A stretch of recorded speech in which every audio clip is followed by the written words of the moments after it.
MLC और MLA वाले में थे तो हम बहुत ही छोटे थे। हाँ। तो कई बार हम लोग को लगता था कि मतलब मुझे ज्यादा लगता था इसलिए भी लगता था क्योंकि घर में मेरा भाई बड़ा और मेरी बहन छोटी, तो ये लोग पापा से डरते थे, मेरा डर पापा से थोड़ा कम था। तो आई यूज्ड टू से आल्सो कि अच्छा जब पापा नहीं रहते तो तुम लोग शेर बनते हो, पापा आते तो मैं शेर हो जाती हूँ। So that was the difference. तो उस समय मुझे लगता था कि पापा घर में क्यों नहीं रहते हैं, कि इन लोगों को कम से कम जवाब मिलता रहे उसके लिए। But then what he is been doing and what he has done, आज हम लोग को जो ये लाइफ मिली है, it is because of his hard work. आज हमें भी लोग समाज में जो इज्जत सम्मान देते हैं या हमें पहचानते हैं या हमें पूछते हैं, it is all because of him. पूरा क्रेडिट उनको जाता है। किचन से लेके कलेक्ट्रेट तक, पदयात्रा से लेके मैनेजमेंट तक, ये सारी चीजें डील करती हैं पूजा पाल जी अपने पिताजी के लिए। और ये बात मुझे किसी और ने नहीं, यहीं के लोगों ने ही बताई है। बहुत बहुत स्वागत है आपका पूजा जी, और बहुत तारीफें सुनी है मैंने। इनफैक्ट तारीफें सुनी नहीं है, आई हैव बीन सीन कि मैं अभी आई थी और आप मतलब एक एक व्यक्ति से जिस तरह से इसे इंटरेक्ट कर रही थी, मैं बहुत मतलब इंस्पायर हुई आपसे। Thank you so much. तो मैं आपसे जानना चाहती हूँ, how you deal everything? Basically मतलब we've been doing this from the time my dad is in politics and we've grown in that environment. Right. तो हमें तो मतलब विरासत में मिली हुई है। विरासत नहीं, मेरे पिताजी ने तो ये बनाई है जी। उन्होंने तो बनाई है जी। प्रॉब्ली जब अगर हम लोग तक आएगी और हम लोग अगर बिल्कुल मैं आपकी तब वो विरासत होगी। पर अभी हम लोग जिस ग्राउंड पे जब हम लोग काम करते हैं, और अभी तो चुनाव है तो चुनाव में आप ज्यादा देखोगे, बट 5 साल भी चुनाव होने के 5 साल भी हम लोग आते हैं। कुछ भी कार्यक्रम होता है, किसी के यहाँ शादी है, किसी के यहाँ मरनी हो गई है, या भागवत होता है, या दुर्गा पूजा पड़ेगा, त्योहार पड़ेगा, हम लोग की फैमिली में से लोग यहाँ पर उन इवेंट्स में पार्टिसिपेट करते हैं, जाते हैं और लोगों के साथ कनेक्ट अपना बना के रखते हैं। बिकॉज आप अगर पॉलिटिक्स को देखेंगे तो इतिहास भी कहता है कि राजनीति शुरू ही हुई थी जब आदमी बना रहा था। पहले से ही ये चीज है। तो अगर हम इंसान से इंसान नहीं कनेक्ट करेंगे तो हमारे लिए क्षेत्र में घूमना और कोई भी काम करना डिफिकल्ट हो सकता है। आई थिंक ये बहुत बड़ा रीजन है कि आपके पिताजी 3 बार के सांसद रहे हैं, और इस बार भी जितनी मैंने ग्राउंड रिपोर्टिंग की है, जितने लोगों से बातचीत की है, एक पॉजिटिव ही रिस्पॉन्स मिल रहा है। तो ये जो आपने बताया कि आप कनेक्ट करते हैं लोगों से, मैं आपसे जानना चाहती हूँ, क्योंकि आप एक महिला हैं, जाहिर सी बात है आप पे घर की भी जिम्मेदारी होगी, एज वेल एज आप फील्ड में भी रहती हैं, चुनाव में तो और ज्यादा होगी, तो कैसे मुश्किल नहीं होता? मुश्किल मतलब टाइम मैनेजमेंट थे हम लोग तो, मतलब अब तो मैनेजमेंट स्टूडेंट्स भी है, तो ये क्वालिटी भी आपको पिताजी से ही मिली है मुझे लगता है। हाँ, टाइम देखिए, आप जब आपको पता है कि आपको ये रिस्पॉन्सिबिलिटी है और आपको ये करना है, एंड वो डे टू डे लाइफ की चीजें हैं आपकी, तो ऑटोमेटिकली आप उसको उस तरह से बना लेते हैं अपनी कार्यशैली में, अपनी लाइफ में, कि वो चीजें आपकी डेली बेसिस पर, अगर ऑब्वियसली बात है अगर आपके घर में कोई फंक्शन हो रहा है और उस बीच में अगर हमारे क्षेत्र में कुछ उस तरह का रहता है, तो वो टाइम मैनेजमेंट हमें करना पड़ता है। दोनों जगह हमें अगर पहुंचना है तो हमें वो मैनेजमेंट देखना करना पड़ता है।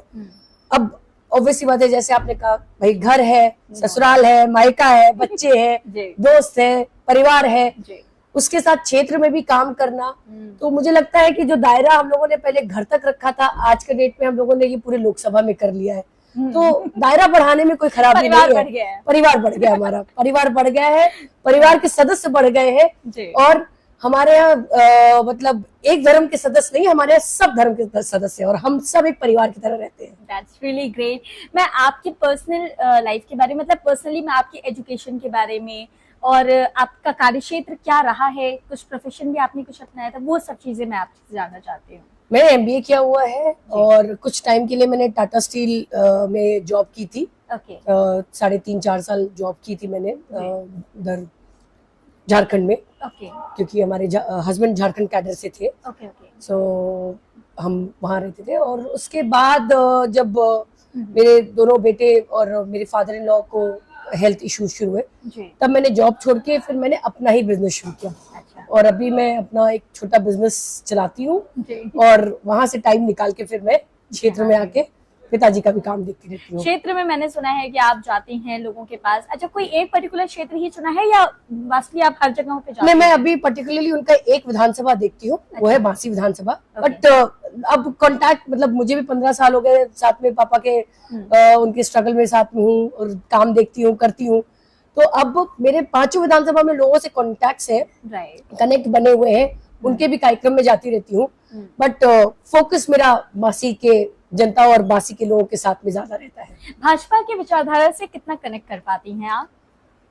भाजपा के विचारधारा से हम लोग, मतलब we connect because that's the life, because हम Is it because your father is सांसद from that party or personally you like? नहीं, आप देखिए, if you asking me personally, तो आपको समझना पड़ेगा कि आज का डेट में हमें जो भी चीजें मिल रही हैं, ठीक है, वो इस गवर्नमेंट के मेहनत के कारण मिल रही है।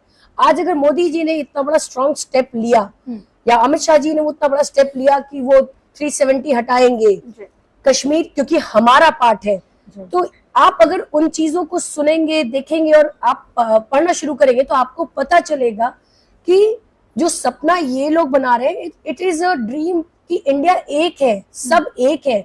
मतलब हमारे यहाँ जो जाति पे तोड़ दिया जाता है, हमें बाउंड्रीज में डाल दिया जाता है कि हमारा यहाँ से क्षेत्र खत्म होता है तो ये क्षेत्र के बाद हमारा क्षेत्र, तो उन चीजों में इन्होंने वो यूनिटी लाने की कोशिश की है, वो यूनिटी से हमें जोड़ के रख रहे हैं। तो इंडिया के लिए तो कहते थे कि India is always a United country, जो आज मोदी जी, योगी जी मिलके कर रहे हैं। तो वो विचारधारा से अगर आप चलिएगा तो आपको खुद लगेगा, आज हम सड़क पे निकलते हैं तो हमें उस सेफ्टी हमें फील होती है। आज अगर हम कुछ करना चाहते हैं तो हमें वो सपोर्ट मिलता है। आज अगर घर की औरतें सोच के निकल रही है कि हमें आज के बाद किचन से ज्यादा हमें बाहर भी करियर बनाना है, उन्हें वो सपोर्ट मिल रहा है। आज औरतों के लिए अब जो नया बिल आया, जिसमें हम लोगों के लिए कहा जा रहा है कि औरतों की सीट आएगी, औरतों के लिए भी अब सीट आरक्षित किए, हाँ, राजनीति में भाग। तो आप सोचिए, अगर हमें इक्वल बना के इक्वल दर्जे पे रख रहे तो कैसे नहीं आप साथ में इनके वो करोगे और कैसे आप इनकी विचारधारा से अलग हो जाओगे? बिकॉज आपकी नीड ही यही है, आपकी डिमांड भी यही है। आपको चाहिए कि right of equality, right of freedom आपको भी मिलनी चाहिए जितना बाकी लोगों को मिलता है पुरुषों के माध्यम। तो हमको अगर ये मिल रहा है तो आई एम तो very happy with this mindset and I am happy what Modi ji, Yogi ji and Amit Shah ji is doing. Okay, that's very clear. बहुत खुश हैं आप। अच्छा, मैं आपसे जानना चाहती हूँ कि बीइंग अ डॉटर, क्या आपको कभी कभी खींच नहीं मचती कि पापा मतलब पूरे टाइम जनता के बीच में रहते हैं? कभी कभी फिक्र भी होती होगी क्योंकि उनकी एज ऐसी है एंड ये सो वर्क एफिशिएंट, तो उसको कैसे आप, कभी डांट लगाई है पापा को? पापा को सबसे ज्यादा डांट मैंने ही लगाई है अपने घर में। अगर आप मेरे सिबलिंग्स में पूछेंगे तो जितना मैं पापा को बोल देती हूँ, शायद मेरे भाई, मेरी बहन वो उतना नहीं बोल पाते, बल्कि मम्मी भी नहीं बोल पाती है जितना मैं बोल देती हूँ। तो वो बट आई अंडरस्टैंड बिकॉज हम लोग जब छोटे थे ना, when we were growing up, so पापा को time, as you said, you know कि टाइम कम मिलता था। बिकॉज व्हेन पापा स्टार्टेड हिज करियर, वो पहले एमएलसी थे, फिर एमएलए बने, आज वो एमपी है। सो एमपी में तो वो ज्यादा व्यस्त है और हम लोग मैच्योर हो चुके हैं, तो नाउ वी अंडरस्टैंड। बट जब पापा एमएलसी और एमएलए वाले में थे तो हम बहुत ही छोटे थे। तो कई बार हम लोग को लगता था कि, मतलब मुझे ज्यादा लगता था इसलिए भी लगता था क्योंकि घर में मेरा भाई बड़ा और मेरी बहन छोटी, तो ये लोग पापा से डरते थे, मेरा डर पापा से थोड़ा कम था। तो आई यूज्ड टू से आल्सो कि अच्छा, जब पापा नहीं रहते तो तुम लोग शेर बनते हो, पापा आते तो मैं शेर हो जाती हूँ। So that was the difference. उस समय मुझे लगता था कि पापा घर में क्यों नहीं रहते हैं, कि इन लोगों को कम से कम जवाब मिलता रहे उसके लिए। But then what he is been doing and what he has done, आज हम लोग को जो ये लाइफ मिली है, it is because of his hard work. आज हमें भी लोग समाज में जो इज्जत सम्मान देते या हमें पहचानते या हमें पूछते हैं, it is all because of him. पूरा क्रेडिट उनको जाता है। आज अगर जब सिद्धार्थ नगर के ही लोग जब कहते हैं ना कि आज नक्शे में लोग जानते सिद्धार्थ नगर कहाँ है, तो हम भी उसी गर्व से कहते हैं कि मतलब हमारे पिता होने के कारण हमें लगता है कि आज लोग हमें पहचानते हैं, जानते हैं।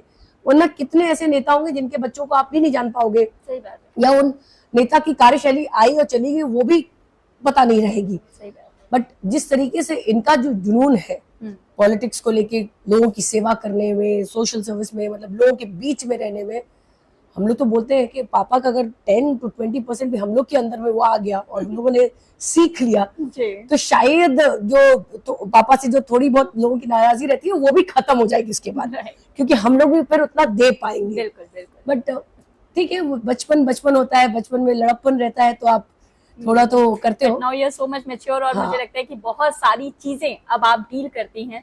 और ये हमारे साथ पूजा पाल थी, जिनसे हमने बातचीत की है और समझने की कोशिश की है कि किस तरह से ये अपने फादर की एक तरह से बैकबोन बन करके उनके लिए काम कर रही हैं। उनके कार्यकर्ताओं के बीच में इतनी अच्छी पकड़ है इनकी कि वो वाकई काबिले तारीफ है। बहुत बहुत शुक्रिया आपका। और आखिर में मैं यही कहूंगी कि जब भी कोई प्रत्याशी जीतता है तो केवल वो नहीं जीतता, उसके साथ उसका परिवार, उसके कार्यकर्ता, उसके समर्थक भी जीतते हैं, जिसका एक जीता जागता परिणाम आपने देखा है। तब तक के लिए आपके लिए नमस्कार।